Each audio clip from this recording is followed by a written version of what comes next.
नमस्कार, मी जयश्री तोरडमल. आज मी तुम्हाला सांगणार आहे की एखादी व्यक्ती जर तुम्ही काहीही चूक न करता सतत जर तुम्ही चुकीचंच आहात असं जर बोलत असाल तर तुम्ही याच्याकडे लक्ष द्यायचं नाही.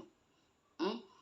कारण तुम्ही कोणती गोष्ट चुकीची केली नसेल आणि चुकीची वागत नसाल आणि तुम्ही म्हणजे त्यामध्ये तुमची काहीच चूक नाही आणि ती समोरची व्यक्ती सतत तुम्हाला दोषी ठरवते की तुम्ही चुकीचे आहात, तर त्याला तुम्हीही काय करू शकत नाही. कारण त्याच्या मनामध्ये ते तुम्ही चुकीचे हे सिद्ध झालेले असतात. त्यामुळं ती सतत तुम्हाला नावं ठेवत असते. हं? तुम्हाला वाईट म्हणत असते आणि इतरांनाही तुम्ही वाईट आहे हे सांगत असते. अशा लोकांकडं जास्त लक्ष द्यायचं नाही. आ आणि वेळेतच अशा लोकांपासून लांब राहायचं, लांब व्हायचं थोडंसं. अशा लोकांकडे आपली वेळ, आपली ऊर्जा हं, वायाला घालवत बसायचं नाही. या लोकांना आपण स्पष्टीकरण देत बसायचं नाही की मी चुकीचा नाही, मी वाईट नाही. काही गरज नाही अशा लोकांना आपलं स्पष्टीकरण देत बसायचं. तुम्ही जर त्यांना जर तुमचं जर स्पष्टीकरण सतत देत बसले, मी नाही असं, मी नाही तसं, याच्यामध्ये तुमची वेळ, ऊर्जा, इतकी छान ऊर्जा तुमची वायाला जाणार. त्याच्यामध्ये तुमचा वेळ वायाला जाणार, तुमच्या वेळ वायाला जाणार. मग तुमच्यात निगेटिव्ह ऊर्जा निर्माण होणार आणि जे चांगले विचार असतात तुमच्या डोक्यामधले ते सगळे त्या निगेटिव्ह ऊर्जेमुळं ते सगळे चांगले विचार निघून जाणार आणि सतत तुम्ही डिप्रेशनमध्ये म्हणजे टेन्शनमध्ये राहणार. ज्या तुम्हाला चांगल्या कल्पना येणार असतात त्या पण यायच्या बंद होणार.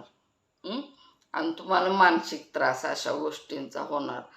असतात असे भरपूर लोक असतात की आपण कितीही चूक नाही केली किंवा काही नाही केलं तर ते आपलं सतत चुकी ठरवतात. मग अशा लोकांना काय आपण सतत स्पष्टीकरण देत बसायची गरज नाही. वेळ बघा कशी असतं माहिती आहे का, वेळ ही प्रत्येकाला सांगत असते, आपण सांगायची गरज नाही. प्रत्येकाला वेळ समजून सांगत असते आणि सत्य काय आहे ती वेळच समजून त्यांना देत असते. त्यामुळं आपण आपली चांगली ऊर्जा वायाला घालवायचं नाही, आपण टेन्शन घ्यायचं नाही, आपण विचार करत बसायचं नाही.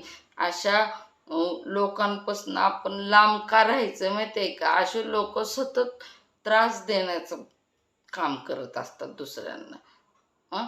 याच्यामुळं काय होतं, आपलं नुकसान होतं, त्यांचं तर काही नुकसान होत नाही, पण नुकसान हे सर्व काही आपलं होतं. हे आपण वेळेतच लक्षात घ्यायला पाहिजे.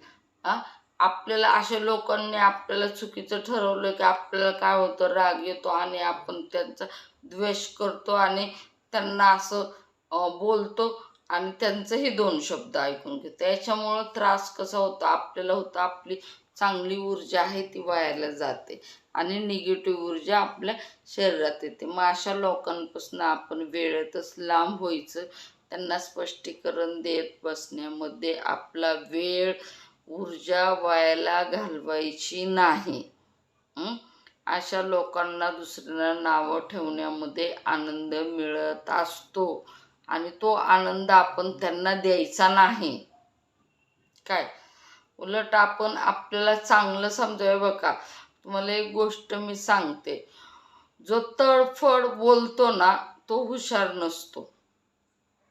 काय जो शांत बसतो आणि समोरच्याचे 10 शब्द ऐकून घेतो तो हुशार असतो. मग तुमची हुशारी तुमच्याच हातामध्ये आहे. त्यामुळं असं खोटं बोलणाऱ्या लोकांपासनं थोडंसं लांब राहायचं. तिथं आपली ऊर्जा वायाला घालवायची नाही. तुम्हाला जरी चुकीचं कोणी ठरवलं तरी थोडंसं आपण शांत बसायचं, अशा लोकांपासनं दूर राहायचं. म्हणजे याचा फायदा त्यांच्यापेक्षा आपल्याला जास्त होतो. जरी त्यांना थोडंसं वेळ जिंकल्यासारखं वाटत असं, ते खूप शहाणे आहेत, खोटं बोलून सुद्धा ते पुढं गेले, पण ते खूप शहाणे नसतात हे समोरच्यांना बी माहिती असतं. हां समोरच्यालाही ते सर्व माहिती असतं. त्यामुळं आहे ना, आपण अशा अशा लोकांपासून आहे ना लांब राहिलेलं चांगलं. ते म्हणतात ना मराठीमध्ये आपल्या एक शब्द आहे, त्याची गेलेली कळण आपली गेलेली कळण. म्हणजे त्याचीही इज्जत गेलेली समजत नाही आणि आपलीही इज्जत गेलेली समजत नाही.